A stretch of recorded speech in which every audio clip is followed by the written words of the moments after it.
Well, hello, everybody. I'm Jenny Kilpala. I'm the Communications Coordinator at the Peter White Public Library, and today's community conversation is raising families, specifically right now during the time of COVID-19. And we have some household members with us. Sorry, I didn't think of a title before that, moms. and So let me go ahead by introducing everybody. Natalie Forester is joining us today, as well as Andrea Caron, Marina Dupler, and Lane Clark. So why don't we go ahead and start with Natalie. Do you want to say, tell us about you, what your day looks like, who's at home with you, kind of give us a sense of your life right now. Yeah, so my name's Natalie Forester. I am home with our 3.5-year-old daughter, June, and my husband, Mike.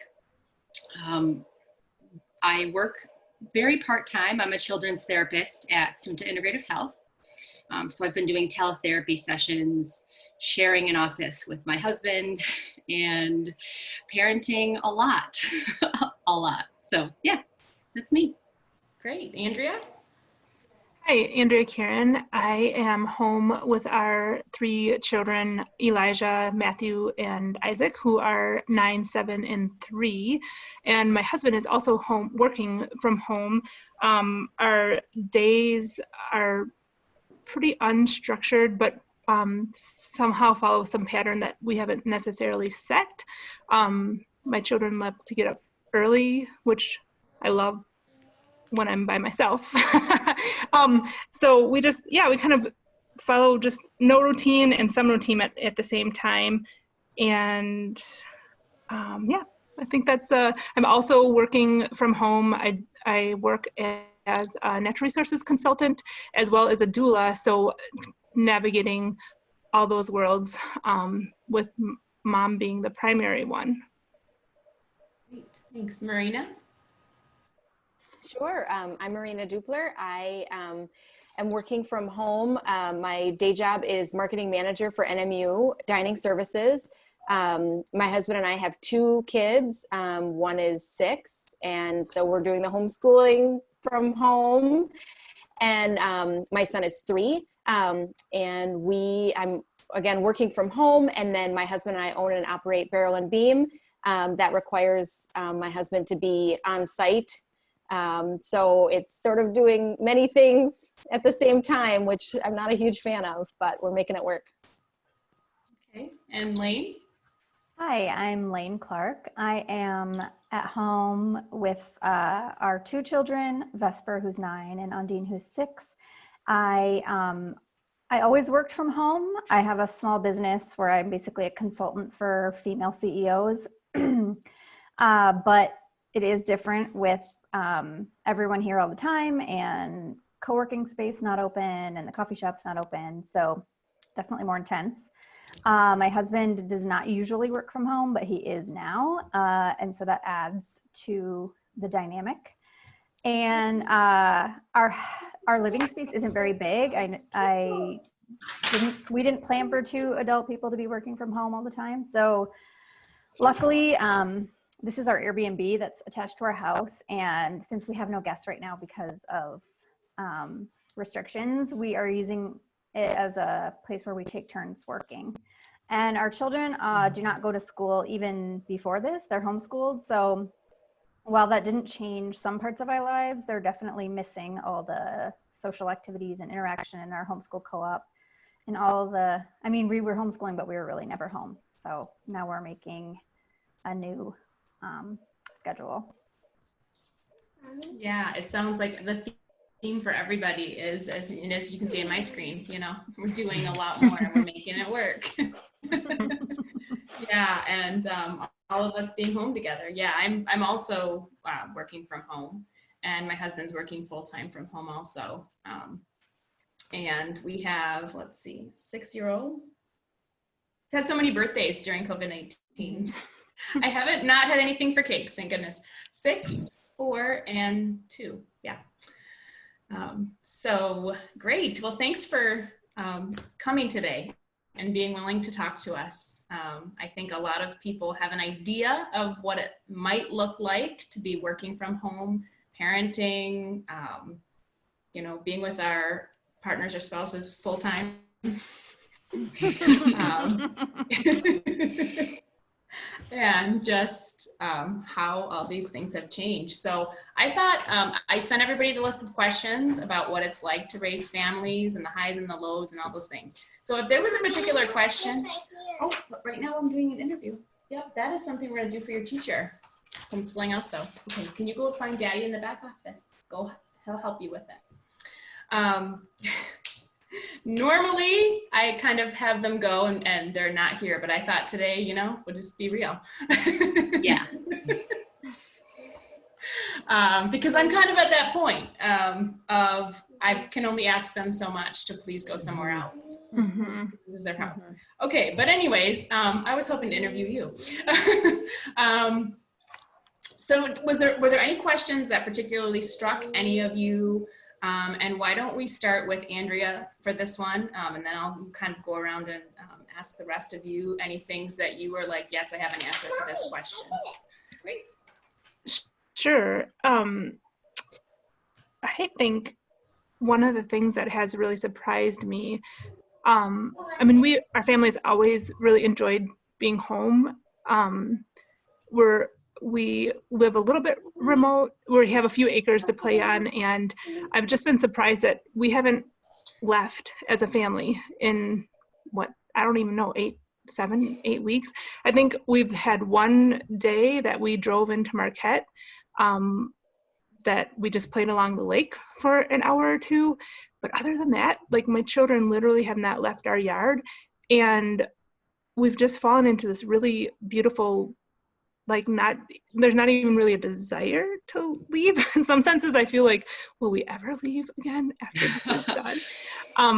But I'm just grateful to see them play together differently and just be outside a lot. We're still pretty limited on electronics. We don't, they have their school time that they're doing electronics, but other than that, we don't do much. We do maybe a half-hour show a day, but like, I'm just really been amazed or reminded of how amazing it is. Like, kids can just come up with like such cool activities. For example, one of the things, Jenny, you had asked us was some of the amusing moments at home. This week particularly, my husband found a robin's nest outside and some eggs, like four eggs, the beautiful blue eggs.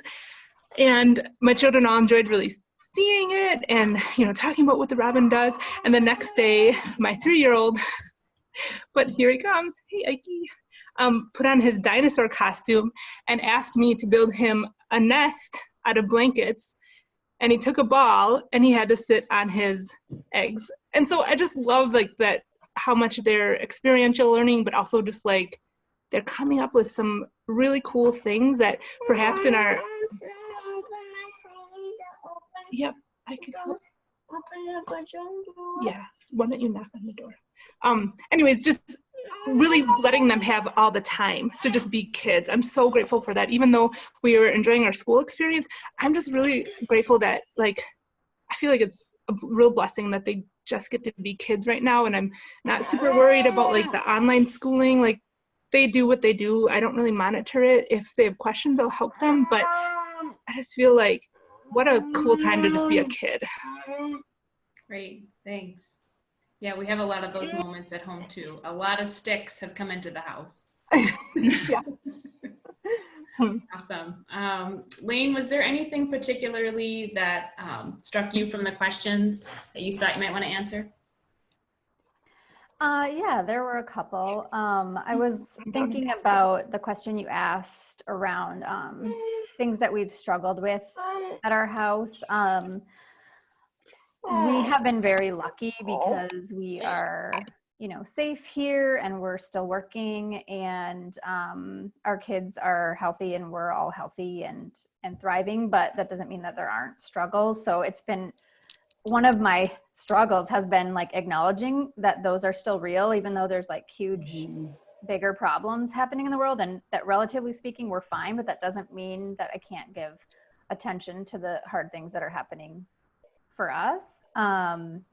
So I think just in general, so our kids, I mean, they're not old, but they're older than a lot of what you guys have. Our youngest is 6. So we've been having a lot of big conversations about what's happening and why it's happening. And it's helpful for me to describe it to them in a way that's developmentally appropriate to them, because it's also bringing up questions for me that I need answered, or thinking about how things are going to change and what will be different for them is also helping me through process through some of that, because they're a lot more open and excited about the future than I can tend to be. Around like 3 a.m. is when I start to peak with the anxiety.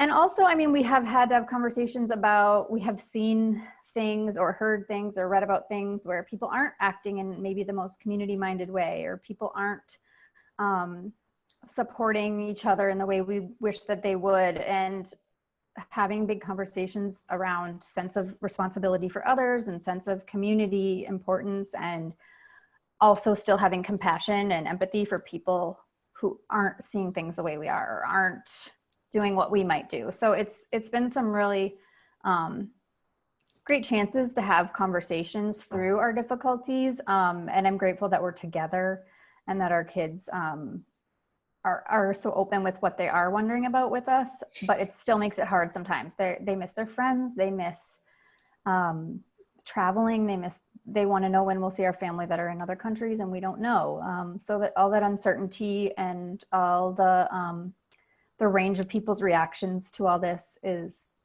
hard sometimes.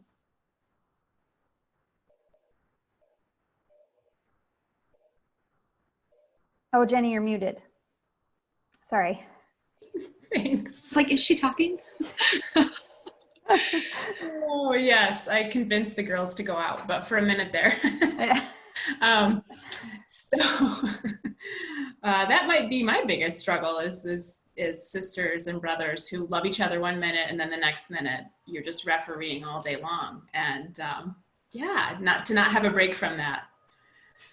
It gets tiresome for sure.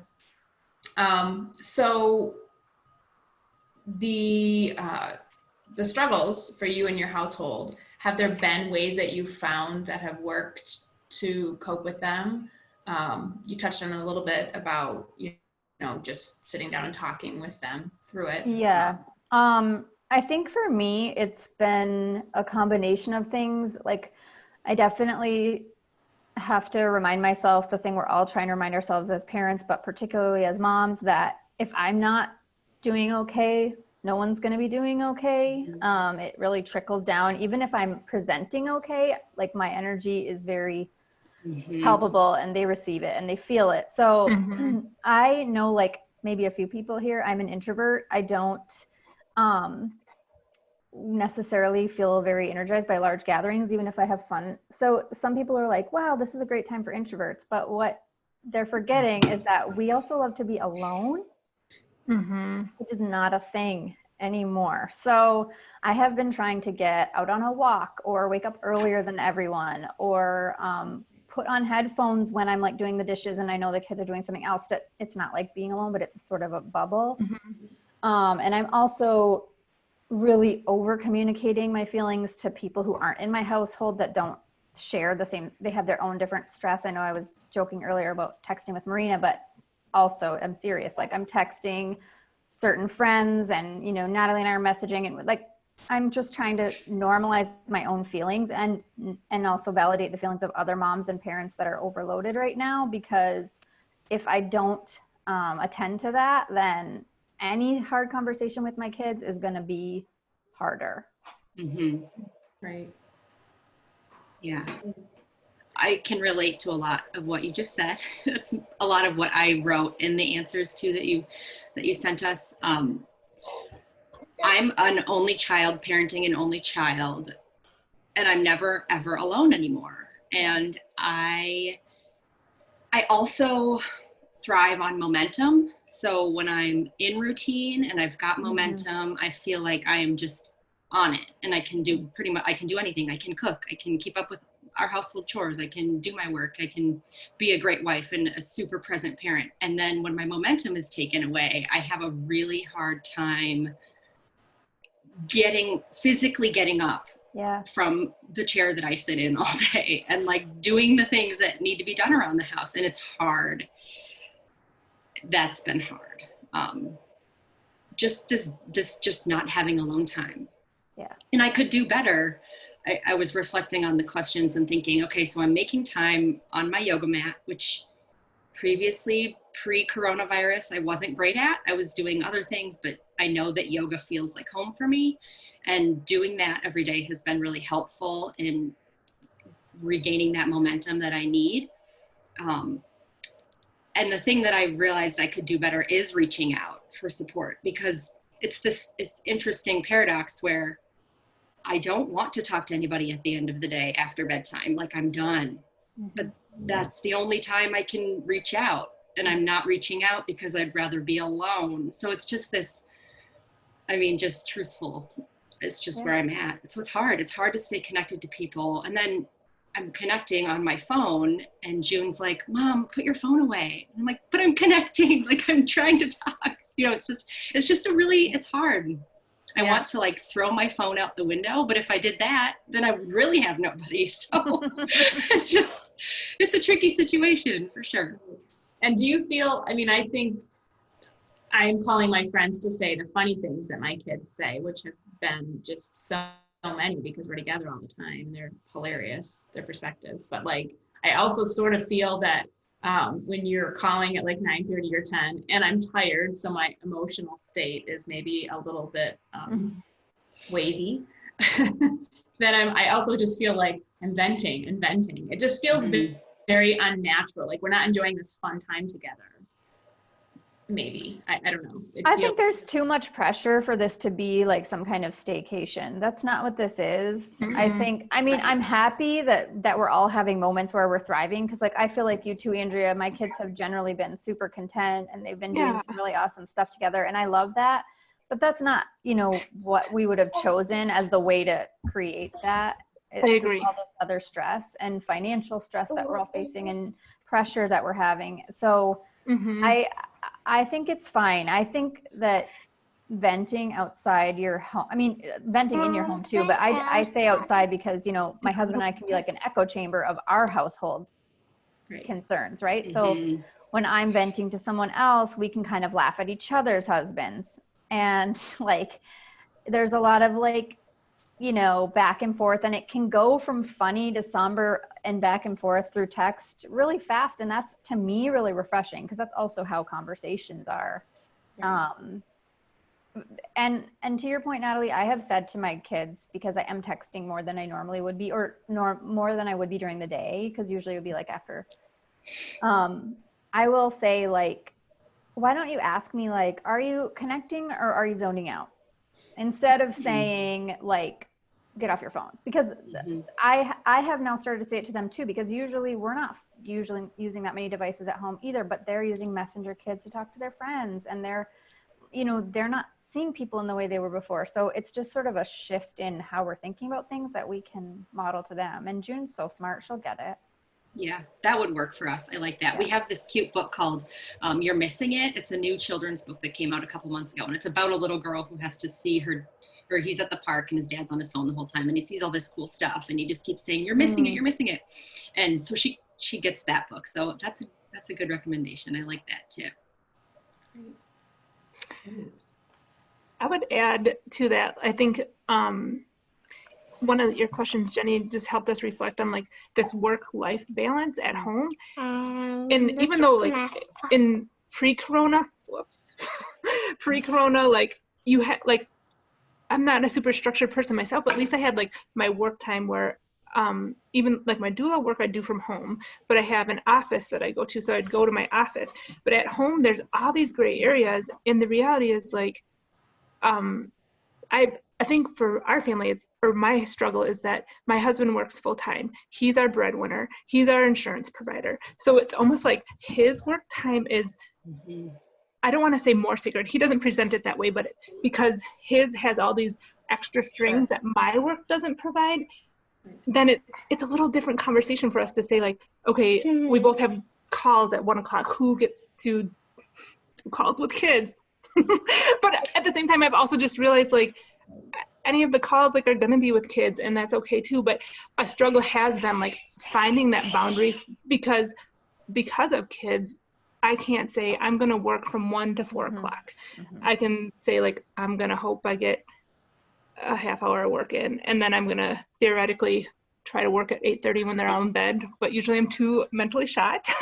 And then I'll say like, okay, tomorrow I'll get up at 5, and then inevitably somebody else is up at 5. And I totally hear you, Natalie, and like, I did not realize how much time I needed by myself each day to like regenerate until this. I thought it was good, and now I'm like, wow. So yeah, just finding that balance has been tricky, or just being like, hey, husband, please take everyone and leave. Like go to, we have a hiking trail close by. I'm like, how about everybody goes hiking without me? That'd be the best Mother's Day gift. Yeah, and I think too, I found, I used to be a little bit better at saying like, you have to go have your quiet time. My older kids don't nap, or go quietly read, or you need to be out of here, or just stay out of here, and like really keep reinforcing that. But now I'm getting asked a lot, like, can you snuggle with me? Can you read with me? And I also have this like sense of like, okay, there's heightened awareness, there's anxiety, and everything changed.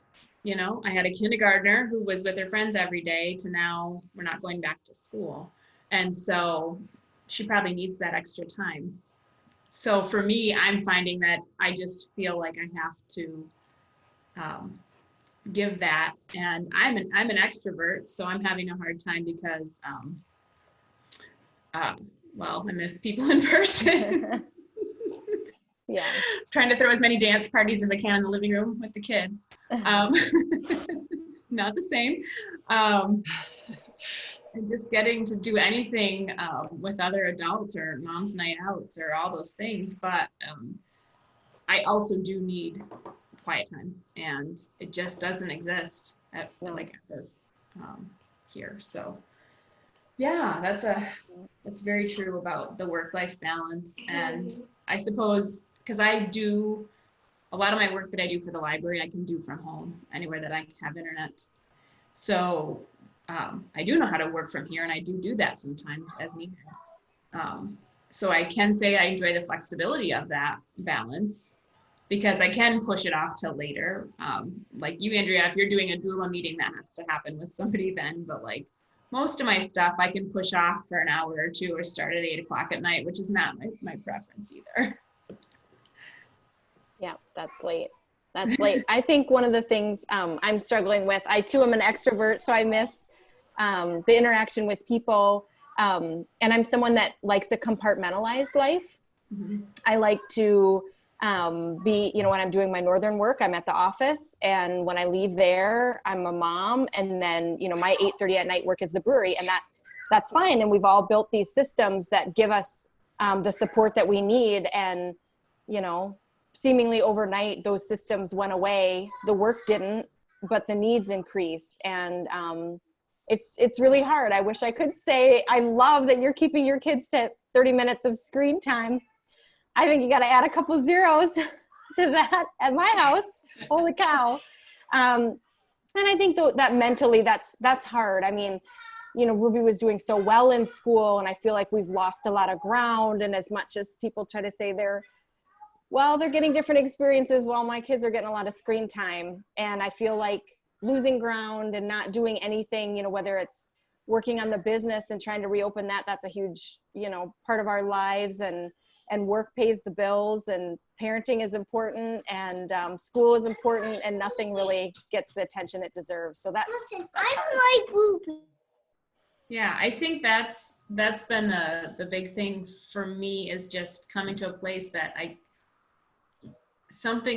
one of my balls is going to drop. Yeah. And it happens on a daily basis. So as I try, the next day I think, well, I'm going to pay more attention to the kids' emotional needs, or I need to pay more attention to work, or I need to pay more attention to, you know, I don't know, whatever. Like for example, I thought to myself yesterday, when did I last change our sheets? Like, what month? I'm serious. Yeah, good point. Yeah, it's definitely just, or like I'll say out loud, like why do I have to be the one that does everything around here right now? Oh yeah. And then I'm genuinely like, because they're all small, but it just feels like it doesn't stop. No, You know? it's constant. And Marina, I've let go of all guilt around screen time, so you don't Same. have to feel bad. You're not alone. Yeah. You know what, There's a lot of screen time, Natalie. A lot. That's okay. It's okay. Okay. Like our Yeah. kids are loved and they are fed and they are cared for and it's okay. It's okay because we all need balance. We need that permission to just stare at the wall if that's what we need to do. And if it takes a few extra episodes of PBS Kids, big deal. Yeah. Big deal. I totally agree. There have been days that it's been more, but I also, that's kind of what's been nice about living out in the woods is I can just send the kids out and I know that there's like, we can't see houses where we live. So I can just like, they're safe. They're going to stay in the backyard. They're big enough. So it's a lot of me just sending them out. So maybe I can have 5 minutes, I think. But Marina, I loved what you said about, I think that really connected for me. Like, it's not so much that, I don't know, it's just like you said, you can't compartmentalize anymore. So like as a mom, like I'm trying to like cook dinner while like thinking about a work I mean, you're always thinking as a mom. I don't know what it's saying that sense, but like I love what you said. Like you can't, it's hard any longer to say like I have this block of time to do this. Yeah. And it happens once in a while, but usually like not that often. Right. Yeah, because where can you really, I feel like even in my house, I've seen people recommend that you set like a room in your house, it's the quiet room or the place that there will be work done. But when you have like smaller children, I just don't feel like that's feasible to say, no, you have to stop. Like if they have a need, I mean, usually if the girl is thinking about their brother, it's something I need to go deal with right away. Yeah. I also think like where we live in terms of the weather has been an issue for like this coping situation. Like I'm hoping that the next couple of weeks will be easier as the weather's looking easier, more sun, a little bit warmer. Mm-hmm. We spend a lot of time outside too, but it's just easier when it's literally like put your shoes on and walk outside. Mm-hmm. Like I don't want to think anymore about where someone's glove is. I don't care. I don't care. Yes. Like it's been a little bit, it probably has kept us in more than other places where it's been harder for people to resist the urge to be out in big groups. But at the same time, it's not easy when all our favorite kind of activities are taken away that we usually use to get through this kind of weird mud season. So I think that, that I definitely agree. It's missing a lot of things, but also for me, it's more not having the option, right? Like that you don't have the option to go to the library, or you don't have the option to go to stop at the park when you make a run to town, or it's not even that we did those super often for our family, but it was more now that we can't, I'm like, wait, now I really miss it. I've totally found that, Andrea. Like I don't go out very much, like personally myself, like especially after night, which I consider starting at 5 p.m. But like I realize how important it is for me to have that choice. Like even if I'm going to do it once a month or twice a month, like I need to just know it's available. And that's hard. Yeah. So does anybody else have any of the questions they wanted to answer? Otherwise I might kind of open it up and do roundtable, ask a question and see if you want to answer it. So we've heard of some of the struggles. How about any like of the highlights or some of the things that are working well? Like what have you found maybe that you just are like, yeah, this is working for me? I will say that I have, and Andrea will be proud of me, I have been like, we don't eat out that much, but we haven't been eating out like really at all, and like making more things from scratch and planning meals, which I know Andrea does and I'm proud of her, and I know Marina does that too, because we're not going to the store very often, so trying to be like strategic and shop your pantry type of thing. And that's something that I think I will continue to do a little bit because I've enjoyed it more than I thought I would when this first all started. Good job, Lee. Thanks. Yeah, kudos. Yeah, that's great. I think we've been really grateful to have, as smothering as it can feel sometimes, just this time with June. I mean, she's at the sweetest age. 3.5 is such a fun time. And we have seen in the last 2.5 months just an explosion of creativity and imagination and different kinds of play that she never did a few months ago. And we get to be here for it. And we like each other. Like, our family genuinely gets along really well. And we knew that before, but when you're stuck like this together, it's a nice realization to have, like, we've made a little like memory book of things we've created and done. And it's just, I don't know, we're going to look back at this in 10 years and think it was crazy, but we made it together. I was thinking the same thing about like a memory book of, I take a ton of pictures, like so many. I just love taking them. I just want to, I don't know, for me, it's, I do look back at them often.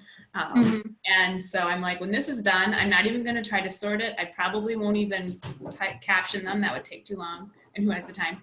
But I'm just going to put them all in a book and print it. And that'll be, because if you look at all the photos I'm taking, they're my kids laughing and the silliness and, you know, the 2-year-old with, I let them paint and he just, you know, smeared everything there. And them making me breakfast in bed. I don't know if any of you saw that. I did. Jam toast with carrots on top. Nice. By the way, that's the one food I can't eat are carrots. Oh no. I did manage 2 bites. Oh, nice. So yeah, that's, you know, I think that's like really for us, you know, the kids' joy every single day. Yeah. Is really encouraging for me. Like, I think that's what's going well, is that if I can just look at it and take a deep breath, even though it seems overwhelming, all the things that need to happen, it's just like, they don't have a care in the world and they're just happy. And I'm gonna say, all right. As I think the word pivot's going around so much for business. So I'll just pivot toward the happiness and I agree. I think for us, Jenny, you'll appreciate this too. I mean, my children have always enjoyed reading, but I haven't, you know, they might grab a book like Saturday or Sunday or something and read whenever they had downtime. But like, just watching my kids, like, they'll read sometimes like for 3 hours. And it's, since we can't go to the library, it is just books that we have at our house that they've read and reread and reread, and then they're acting out the stories. And just seeing them really love to read. But then I also wanted to speak to, like, I think the other things that are going well for me too is just also, like you said, Marina, just giving myself permission for the days that the kids do watch too much or play too much Prodigy or whatever, just saying like, it doesn't matter. Or for myself, at the end of the day, when I look around the house, it's always messy, just saying, that doesn't matter. I need to like totally zone out right now and watch 3 hours of TV, which I'm normally not a TV person, but it is amazing to me how refreshing that has been, to maybe because you can turn off all the chatter in your mind about what's going on and all the things, and just giving yourself that permission to be things that you normally maybe would have a little more boundaries about, just being like, we'll get back to that. Yes. TV's been a good little escape for all, I think. The big win at our house is, and I hope my pediatricians aren't listening, but my son finally gave up his pacifier, and he is also 3.5. So that's huge for us. And we're feeling really good about that. And the family time has been great. You know, our business has only been in business for 2 years, so not that long, but gosh, it felt nice to not have anybody work on a Saturday. You know, and we had several weekends of that where it was like, this is what it was like. While we miss our customers and miss being in business, it was really nice to have the weekends to ourselves. And then my husband does quite a bit of traveling too. So it was just really nice to have him around more. And the family time has just been a silver lining.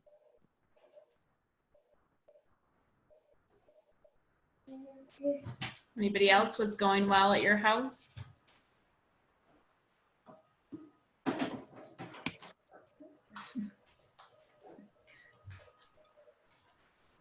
Yeah, I think I sometimes thank Martin because I think you guys might have read the statistic, if you read any kind of parenting blogs or magazines, that if you have, there's a certain number of children where you get to where you're a happy parent, but number 3 is the most stressful.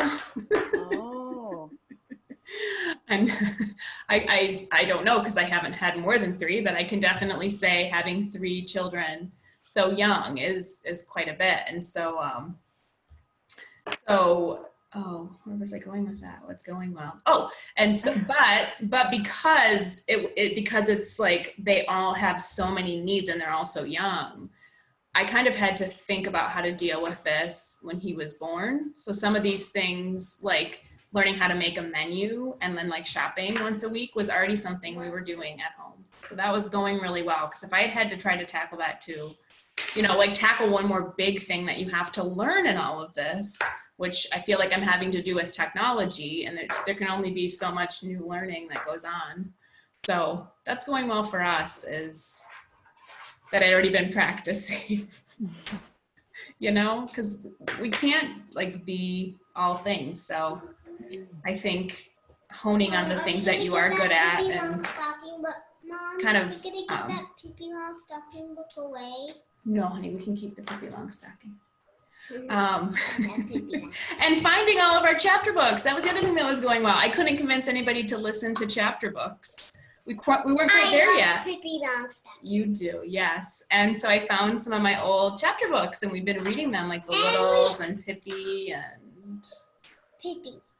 I love Pippi yeah, I have said to a number of people in my in-laws and parents, I do think that it's a really big blessing to have children during this time, because I guess I don't know, sure, I miss some of the adult interactions and friendships, but like your kids keep you so busy that I feel like I'm just grateful for their constant distraction. Yeah, that's true. It definitely makes my days go fast. I never feel like we're going slow, or even like, how has it already been 8 weeks? Like, I feel like, whoo, we're just flying, I know every day feels like Groundhog Day a little bit, but it's gone by so fast for having lived basically the same day every day for several weeks. It's just flown by. Right. I know, because I keep thinking maybe today I'll do this, this, and this. Even like we have small children, so ha ha ha. But no, I'm pretty sure the same like folded clean clothes have been on my dresser since this started. Yeah, same here. I wash the same sweatpants for both me and my husband with the same 5 outfits. Are just always getting folded. Yeah, I agree. So, let's see, we talked a little bit. Let me just double check here. Well, struggles. So we touched a little bit on like, the guilt of not being able to handle this or that. Having the time, like being able to do it all, or like Marina, you said, like, to summarize it. Yeah, falling short, generally speaking, falling short in every area. Yeah, kind of like not being able to be great at any of it because there's just so much on your plate. So, how are you able to kind of manage that? Please tell me all your tips. Yeah, I feel like I'm still figuring that out. I mean, for me, I get energy off of new things and new ideas. So I think problems are opportunities. And so I'm learning a lot. Lane's been helping, with just different technology tools. And I think the other silver lining for me is that I was really nervous without my command center and going into the office and that structure. Would I have any motivation to do work? And what would that look like? And I feel like we've all risen to the occasion. So yeah, I mean, maybe it's just finding out what would motivate me, or what, even things like, usually I have some quiet time where I can work from 3 to 5, and I almost always take like chocolate or Girl Scout cookies with coffee. And that's like my little Zen time. So that's been helpful too, is just saying, how can I treat myself? And for me, often means food, which is probably a whole nother conversation with maybe one of the therapists on the thing, but yeah, that's been helpful. I don't really have an answer. But I will say, I don't want to, now I'm worried I'm going to be a Debbie Downer, but it's too late. Okay. I actually felt before all this that I was not doing anything at 100%. Like I'm trying hard to do my best at parenting and keeping my business afloat and being a partner and having friends, or whatever, but it's always a lot. So this has just kind of proven to me that that's just how it is at this stage of our life. And that's not good or bad. It's just, it's neutral. It just is what it is. Things are just this way. And I think that will help me when life speeds up to whatever speed it eventually gets to after this, to remember that, like, even when I had literally nowhere to go, it was still that hard, and that's just sort of how this phase of life is when you're trying to still be yourself and still navigate a career and still have relationships with people you care about, but also parent, no matter whether you're in the best case scenario of no pandemic and the weather's always sunny and you have lots of support, it's still hard. So when we're in this situation where things are quite heightened in a lot of respects, it's even harder. And I don't mean to say like that's okay. I just mean like that just is what it is. That's so maybe a certain level of acceptance of that as a feeling and not as a judgment on myself and my abilities. Mm-hmm. Yeah. For us, it's been a lot of that, and just keeping expectations realistic and not, life isn't normal right now. So the expectation that we should keep up with life as if it were business as usual just isn't fair. It's not fair. So just really keeping expectations in check and communicating about what our needs are in the moment. If that's, I need a minute to go eat a Girl Scout cookie and sit on the porch, and then that's the thing. And really prioritizing just the next thing in front of you. Let me just do the next thing in front of me, instead of looking at, this is everything I have to get done and how am I going to do it with all of the changes, just the next thing. And that's been helpful for us. Great points. Definitely not perfect. That doesn't go that way every time, but it's my realistic expectation and or goal. Just work at it. I think so. I read a lot of news sites, which I know you're not supposed to do right now. I do it too. That's like, don't do that. But I've just done that for ages, back before I took this job even. It's just, and I'm able to do that and filter a lot through my news filters. So like, that's okay. But like, anyways, I was reading that you can't really, I made a mermaid. No one's thriving right now. We're just surviving. And that's really hard for me because I feel like somehow that's like there's gotta be a way. There's gotta be a way we can thrive, or that I can thrive. Like for me personally, like I can do this. I want to do this. It's just hard to let that go. I think it's a nice reminder though. I only speak for myself, but that, there's a lot of people saying, or memes or whatever, like, what do you want to go back to and what don't you? And for me, I mean, yes, that obviously there are things I can reflect about on that, but in large part, how my life was is exactly how I wanted it.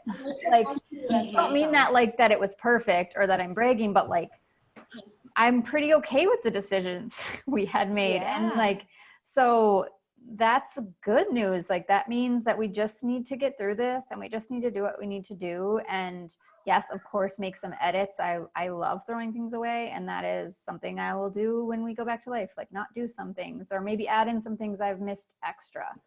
But I think it's okay to admit that a lot of us spent a lot of time and energy making our life how we wanted it before, and we don't want to just go to a whole new different way of life. We yes, there's definitely things, especially as world citizens and as community members, that we probably need to be more mindful of, make sure people are taken care of. But in terms of our tiny micro little family life, I really, for the most part, liked our trajectory. And I know a lot of people that feel that same way. That's awesome. Mm-hmm.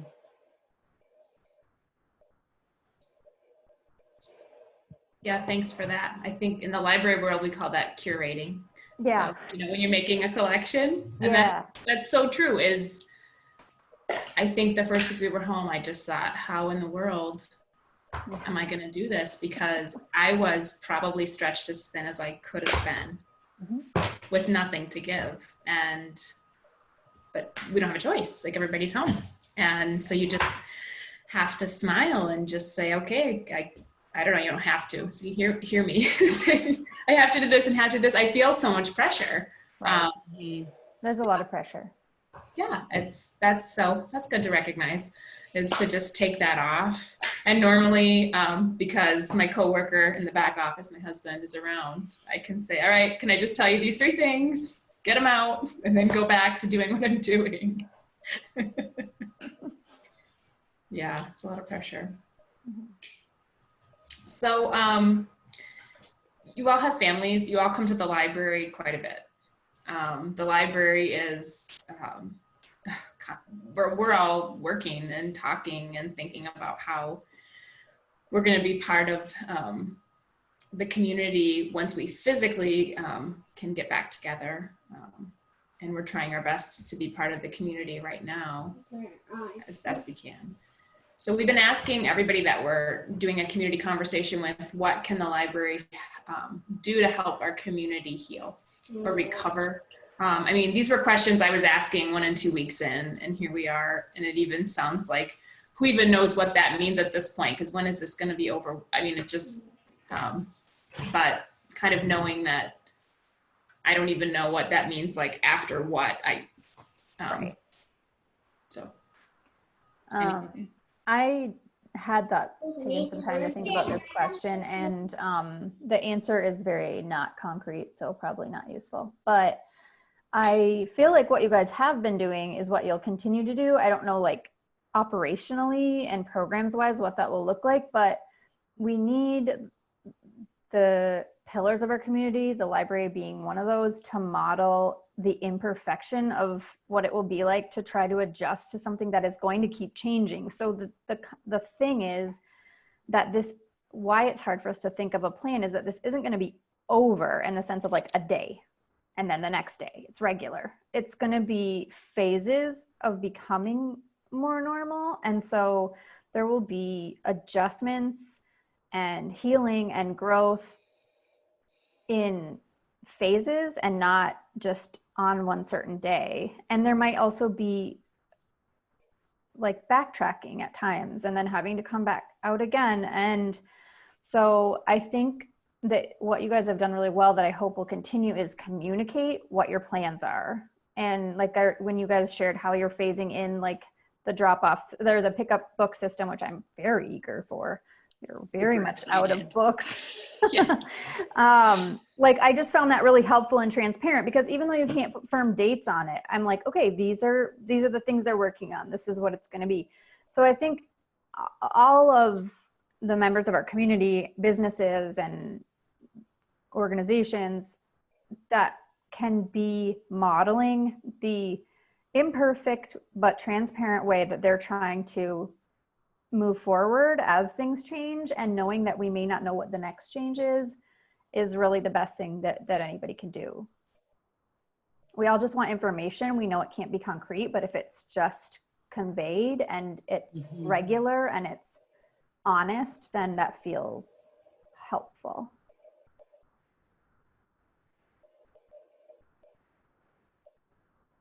That's exactly what I put less eloquently. I'm very grateful that the library has communicated so well. Just the chats that they've shared and you know, the phases of what it might look like when you reopen, and just continuing to be honest. And I'm so excited for curbside. The idea of just saying, like, this is the genre that I'm into, here's what my kid likes, and being surprised by a stack of books is like, sign me up. Mhm. I'm excited. We miss the library very much in our family.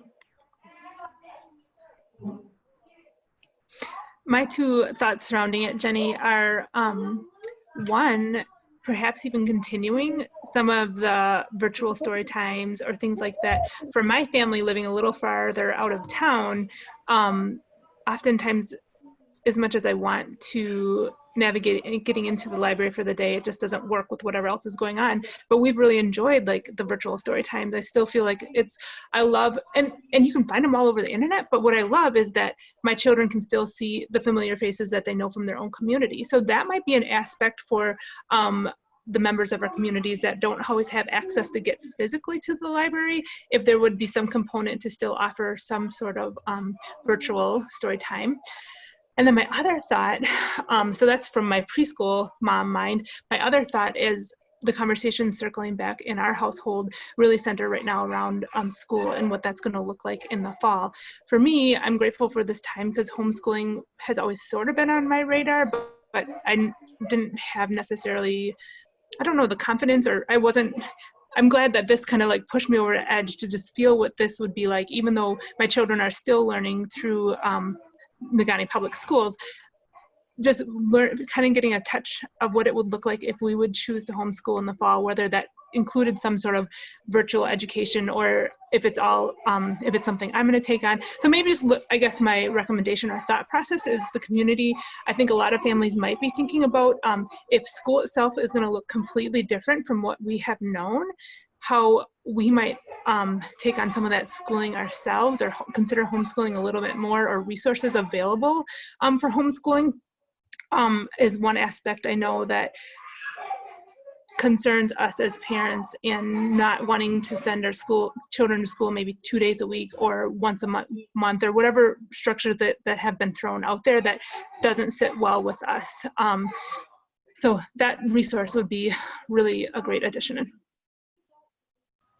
Yeah, I know at the library we've talked about the programming aspect, not just for kids too, as we look at developing adult virtual programs so that we can still feel connected and enjoy a lot of the programs that we do in the library.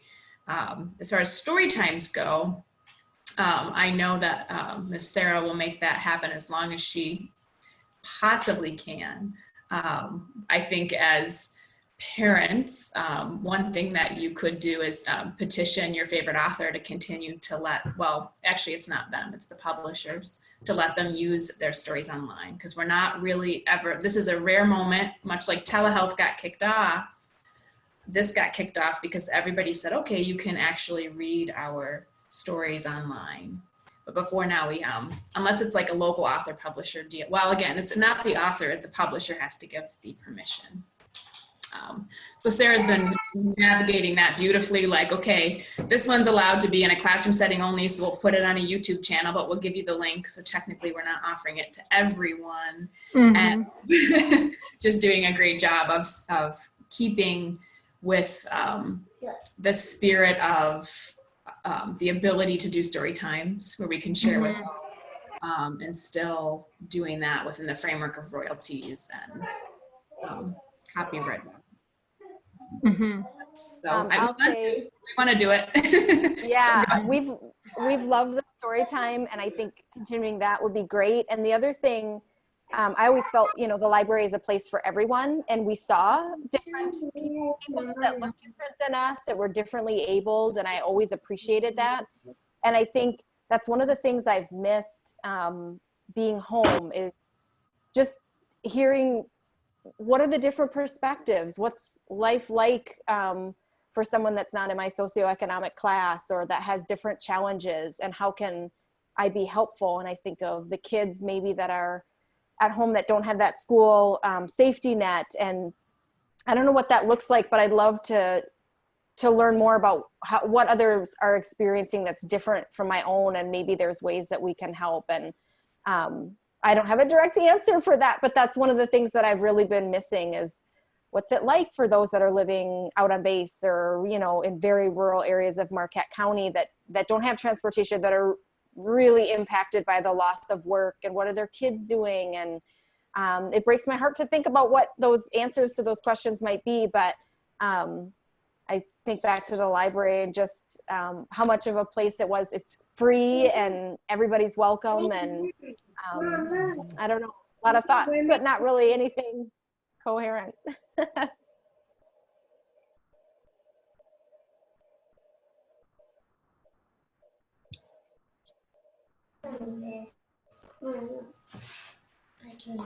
I did want to ask you all if you thought it had been suggested by one of the other ladies I talked to on Community Conversations to have like basically a group time like this for a lot of people to come together and just talk, maybe with, you know, where somebody kind of kicks something off with a couple questions, maybe with it was the psychologist, Dr. Smith, who suggested having like, you know, in a sense, group therapy about how difficult this is, you know, and just offer that as an option, knowing that not everyone has technology. So, you know, if you do a Zoom session, it might not include everyone. But do you think that that's something as a family you'd want to get together and, you know, check in once in a while? Because if you're coming into the library, you're not going to know who might be there that day. It's not necessarily set up like a one-on-one with a friend, but more like a library program, like come here and we're going to talk about these things, or maybe we'll have a couple panelists and people can ask questions. I don't know. Yeah, I think that sounds great. And I'm thinking about like my mom who lives alone that used to go to her library for her political discussion group. And again, not that it has to be political based, but she's really struggling as someone who lives alone that enjoys those aspects of the meeting spaces and stuff. She does have technological challenges, but I think she'd really call her and appreciate help that her, too. Marina. Yeah, I'll give her a tutorial. Yeah, she'll need it.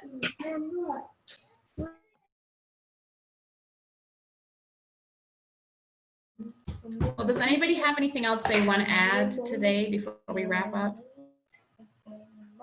It's been enjoyable. Very enjoyable. Yeah. So nice to see you guys. Yes, you too. Keep up the great work, everybody. Yeah, Oh, thanks. Marina. Thanks, I just Jenny. want to say, Sorry. I was just I saw something recently that really helped this perspective for me, because people keep saying like, we're all in this together, we're all in this together. And as we have addressed it a few different ways, like we're not, like we all have different, like we have not been financially impacted. My husband's still working, I'm still working, like all these things that are really different levels across the board and community members. So I saw this really great picture that I just think is a good wrap up, is like, we're all in the same storm, but we're not all in the same boat. But I think these conversations help normalize whatever we're going through, the feelings that we're going through, the situations that we are in, the feeling, especially this conversation particularly, how are moms handling this? How are working moms handling this? Whatever level that you're working, it all is real. And so I just really appreciate the invitation to not only be with 4 other really incredible women. So thank you, Jenny. This was really, really great just to like hear and listen and also just be able to share. So thank you for that. Yeah, thank you, Jenny. Yeah. Yes. you're welcome. I think, yeah, thanks. I appreciate that, Andrea. And I think that I've been thinking about the fact that while we're feeling maybe alone in our little islands, you know, where we're, even with the connections, there's still that feeling of loneliness, at least for myself, that we're all still together in that sense of all having the same storm in a way. So yeah, and for me, normalizing the fact that I'm not the only one who feels frustrated with my kids, maybe more than the times I can count on my hands in a day, or have certain feelings, or, you know, the same, you know, or do something crazy like order a kit so that I can make my kids a swing set because they're never going to get to go to the park, and how are they going to manage life? Because we're in the city, and I can't just send them outside because my 2-year-old will go in the street. And that's hard. So thank you for that. Yeah. Well, thank you guys. This was important to just tell families that we all have different perspectives, and I really appreciate it. The library appreciates you sharing. And if you have any ideas for future community conversations that you want to hear about, please let me know. Thank you, Jenny. Thank Definitely you. will. Thank you so much.